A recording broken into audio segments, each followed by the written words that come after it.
जय श्री कृष्णा। राधे राधे। आज की कहानी एक सत्य घटना पर आधारित है। मथुरा के निकट एक गांव में छोटी लड़की रहती थी। वृंदावन के निकट होने के कारण वहां से बहुत लोग ठाकुर जी के दर्शन के लिए जाते थे। जब वो छोटी बच्ची 5 साल की थी तो उसके घर वाले बांके बिहारी जी के दर्शन के लिए जा रहे थे। उस समय वाहन बहुत कम थे। उनको दर्शन को जाते देख छोटी लड़की ने कहा, पिताजी मुझे भी अपने साथ ठाकुर जी के दर्शन के लिए ले चलें। पिताजी ने कहा, बेटा अभी आप बहुत छोटे हो, इतना चल नहीं पाओगे। थोड़े बड़े हो जाओगे तब तुम्हें साथ ले चलेंगे। कुछ समय बीता। जब वो 7 साल की हुई तो फिर घर वाले किसी कारणवश वृंदावन जाना हुआ। फिर उस बच्ची ने कहा, पिताजी अब मुझे अपने साथ ले चलो ठाकुर जी के दर्शन के लिए। लेकिन किसी कारणवश वो उसको न ले जा सके। बच्ची के मन में ठाकुर जी के प्रति बहुत प्रगाढ़ प्रेम था। वह बस उनका मन ही मन चिंतन करती और दुखी भी होती कि ठाकुर जी के दर्शन को न जा सकी। आज तक गांव में उसके सभी सहपाठी प्रभु जी के दर्शन कर चुके थे। जब वो सब ठाकुर जी के मंदिर और उनके रूप का वर्णन करते तो इस बच्ची के मन में दर्शन की ललक और भी बढ़ जाती। समय अपने पंख लगा के बढ़ता गया। कई अवसर मिले जाने के पर शायद उसके भाग्य में ठाकुर जी के दर्शन नहीं लिखे थे। जब वो 17 साल की हुई तो उसके पिताजी को उसके विवाह की चिंता हो गई। उसका विवाह तय हो गया। संयोग कहो या उसका ठाकुर जी के प्रति प्रेम, उसका विवाह वृंदावन के सबसे पास वाले गांव में हो गया। वह लड़की बहुत प्रसन्न थी कि अब तो उसको ठाकुर जी के दर्शन होंगे। जब विवाह संपन्न हुआ तो वह अपने ससुराल गई। फिर रस्म निभाने के लिए वापस घर आई। 1-2 दिन बाद वो और उसके पति वापस घर जा रहे थे तो बीच में यमुना नदी पर उसके पति बोले, तुम कुछ देर इधर बैठो, मैं यमुना में स्नान करके आता हूँ। उस लड़की का चिंतन अब ठाकुर जी पर चला गया और सोचने लगी कि कब ठाकुर जी के दर्शन होंगे। उस लड़की ने लंबा घूंघट निकाल रखा था क्योंकि गांव है, ससुराल है, और वहीं बैठ गई। फिर वो मन ही मन विचार करने लगी कि देखो ठाकुर जी की कितनी कृपा है। उन्हें मैंने बचपन से भजा और दर्शन के लिए लालाई थी।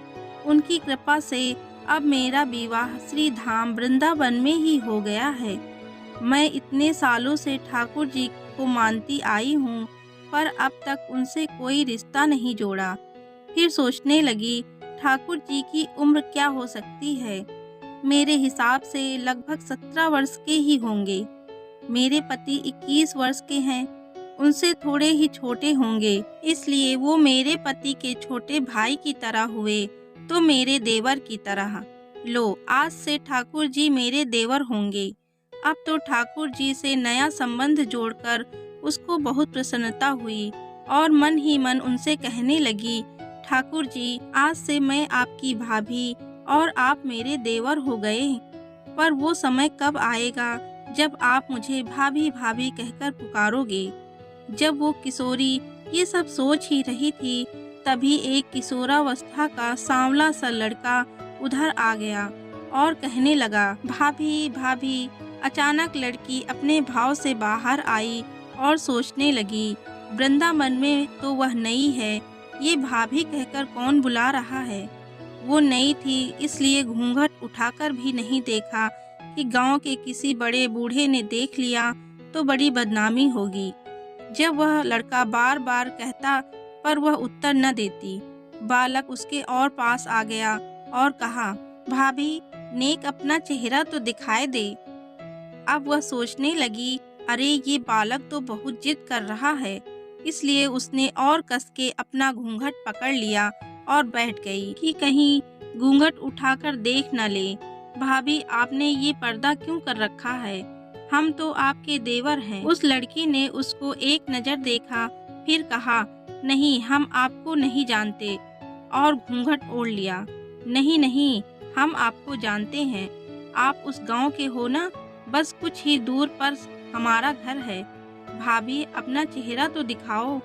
जब यह कह दिया ना कि हम आपको नहीं जानते? इनको पता चल गया तो बहुत मार पड़ेगी। भाभी, आप तो नाराज हो रही हो। देखो, हम आपके इतने प्यारे देवर हैं, आपसे मिलने के लिए इतनी दूर तक आ गए और आप हैं कि अपना चेहरा ही नहीं दिखा रही हैं। क्यों, आप हमसे मिलना नहीं चाहती थी? और इतना कहते ही उस लड़के ने घूंघट खींच लिया और चेहरा देखा और भाग गया। थोड़ी देर बाद उसका पति आ गया। उसने अपने पति से सब बात कही।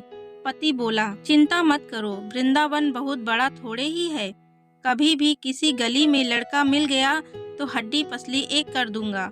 फिर कभी ऐसा हुआ तो देख लूंगा। तुम्हें जब भी वह लड़का कहीं दिखाई दे तो मुझे जरूर बताना। फिर दोनों चले गए। कुछ दिन बाद उसकी सासू माँ ने अपने बेटे से कहा, बेटा देख, तेरा विवाह हो गया है, अब बहू मायके से भी आ गई है, पर तुम दोनों अभी तक बांके बिहारी जी के दर्शन के लिए नहीं गए। कल तुम जाकर बहू को ठाकुर जी के दर्शन करा आना। अगले दिन दोनों पति और पत्नी ठाकुर जी के दर्शन के लिए मंदिर जाते हैं। मंदिर में बहुत ज्यादा भीड़ थी। लड़का कहने लगा, देखो, तुम स्त्रियों के साथ आगे जाकर दर्शन करो, मैं आता हूँ। जब वो आगे गई पर घूंघट नहीं उठाती है। उसको डर लगता है कि कहीं कोई बड़ा बूढ़ा देखेगा तो क्या कहेगा कि नई बहू बिना घूंघट के ही घूम रही है। बहुत देर हो गई तो पीछे से पति ने आकर कहा, अरे बावली, ठाकुर जी के सामने है, घूंघट काहे को नाय खोले। घूंघट नाय खोलेगी तो प्रभु जी के दर्शन कैसे करेगी। अब उसने अपना घूंघट उठाया और बांके बिहारी जी की ओर देखा तो बांके बिहारी जी की जगह पर ही वह लड़का मुस्कुराता हुआ दिखाई दिया।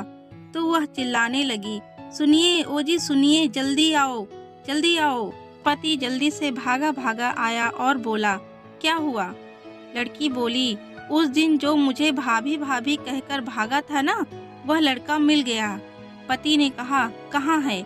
अभी उसे देखता हूँ, बता तो जरा। उसने ठाकुर जी की ओर इशारा करके बोली, ये रहा, आपके सामने ही तो है। उसके पति ने जब देखा तो अवाक ही रह गया और वही मंदिर में ही अपनी पत्नी के चरणों में गिर पड़ा और बोला, तुम बहुत ही धन्य हो। वास्तव में तुम्हारे हृदय में सच्चा भाव ठाकुर जी के प्रति है। हम इतने वर्षों से वृंदावन में हैं, पर आज तक हमें उनके दर्शन नहीं हुए और तेरा भाव इतना उच्च है कि ठाकुर जी ने तुमको दर्शन दे दिए। ठाकुर जी से सच्चे प्रेम से जो भी रिश्ता बनाओ तो ठाकुर जी उसे जरूर निभाते हैं, जैसे इस कहानी में ठाकुर जी ने देवर का संबंध निभाया। तो ये थी आज की हमारी कहानी। कहानी अच्छी लगी हो तो वीडियो को लाइक और शेयर जरूर करें। धन्यवाद।